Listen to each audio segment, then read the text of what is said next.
Welcome back to another segment of Buckingham Business Review. We have been visiting with Charles Green, and this is our third segment. If you've missed the first two, I do encourage you to go back and watch those and pick up some very valuable tips about small business financing. Charles, in this segment, I'd like to learn more and share with our viewers. You have created something called the Small Business Finance Institute, SBFI.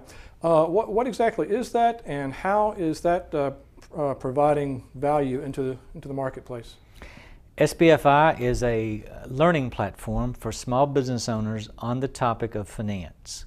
So it's not training people to go into business, it's not talking about any of the many disciplines involved, it's strictly about financial management and capital formation. And the platform will eventually have several different channels through which we can teach finance. The first one launched was a one-day conference called Stepping Up to Business.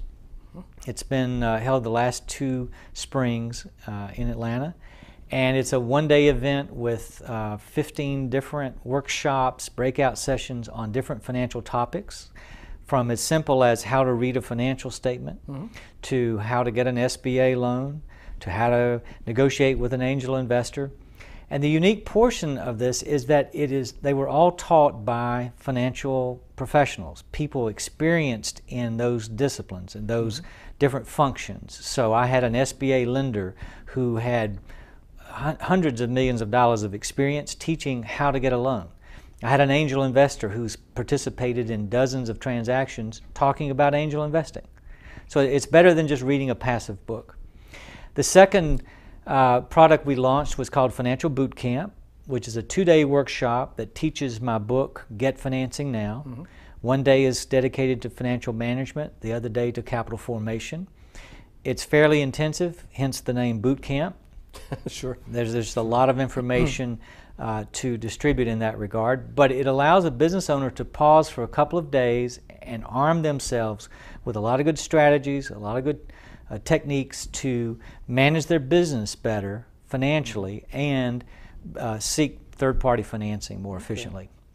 And if there is such a thing as an ideal participant or two, what would be the characteristics of a person, a business person, or a company who can gain the most benefit from attending?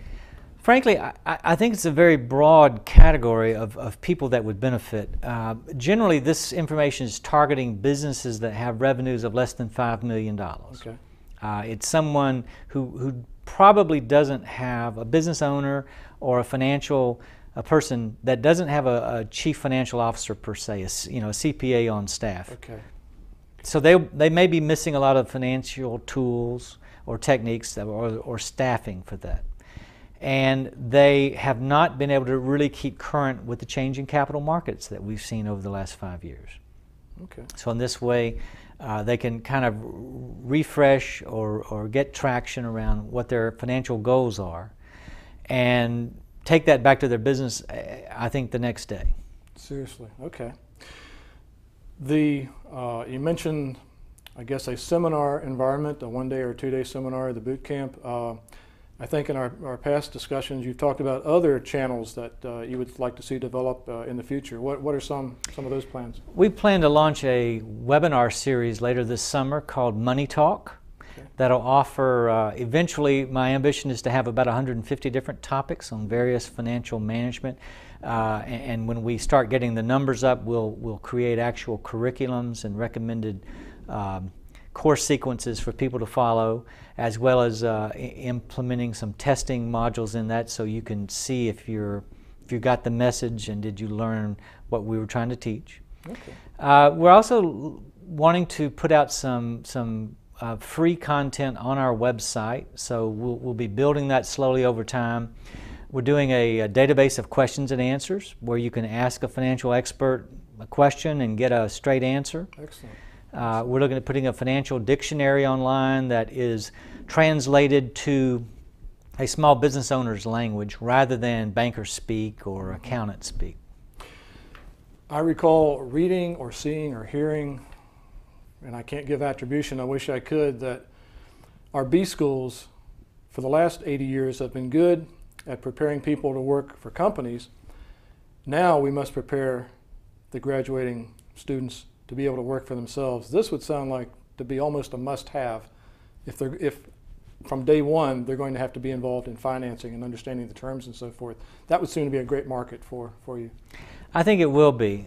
Frankly, the universities that are walking into this entrepreneurial space and developing education programs are still a little bit stuck in the theoretical world, and they want to see a big, expensive $200 book to teach it, whereas the real world is unfolding very rapidly, and what we offer is more applied information. We're aggregating people who have done and exercised these lessons and performed these tasks in the greater economy, who haven't spent their life on campus teaching from a book. Yes. So the applied learning side of this, I think, will at the end of the day trump the educational channels that are developed by most colleges. Makes sense, makes sense.